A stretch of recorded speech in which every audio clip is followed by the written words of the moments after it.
The third week of the R. Kelly sex trafficking trial in New York City saw more accusers, including for the first time, a man, coming forward with an array of disturbing allegations and a former assistant providing a glimpse into how he lorded over his inner circle.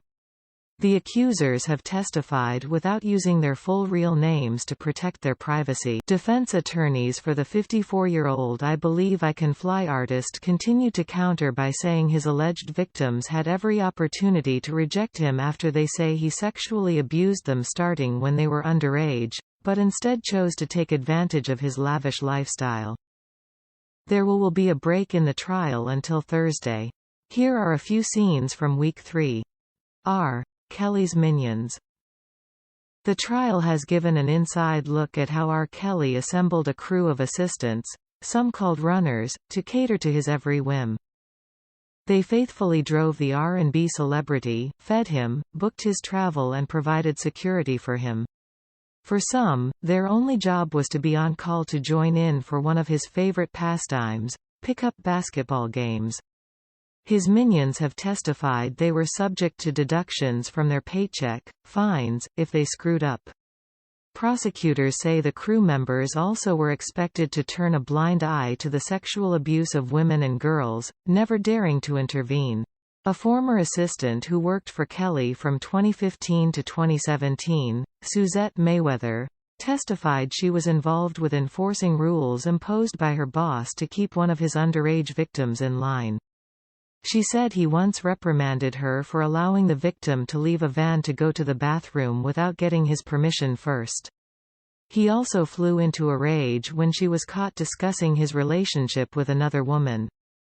"It was the first time that I had ever seen Rob really upset," she said. "It wasn't the tone. It was the look in his eyes." The pie incident. Mayweather also provided a description of one of the more bizarre displays of fealty toward Kelly.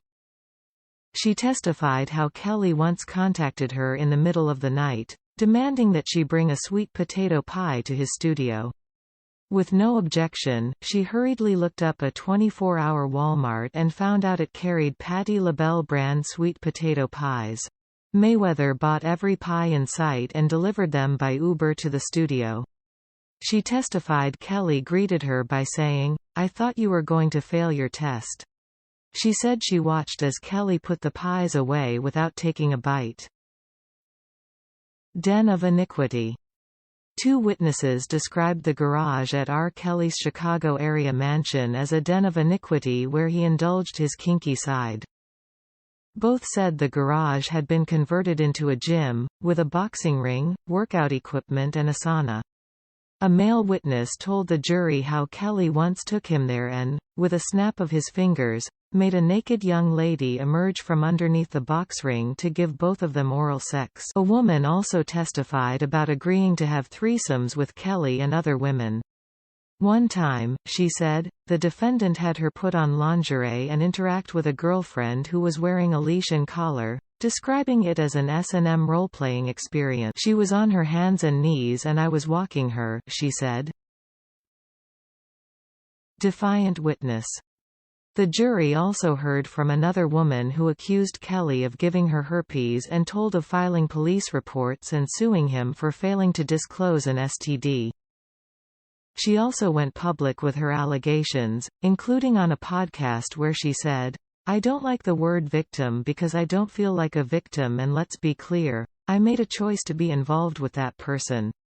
Kelly attorney Devereaux Canick confronted her with the comments, and peppered her with questions about why she stayed in a sexual relationship with Kelly that began when she was 19 if she thought she was being exploited. "You made a choice," Canick said, adding, "You participated of your own will." When a prosecutor had a chance to question the witness again, she defiantly stood by her statements, agreeing she didn't like the term survivor.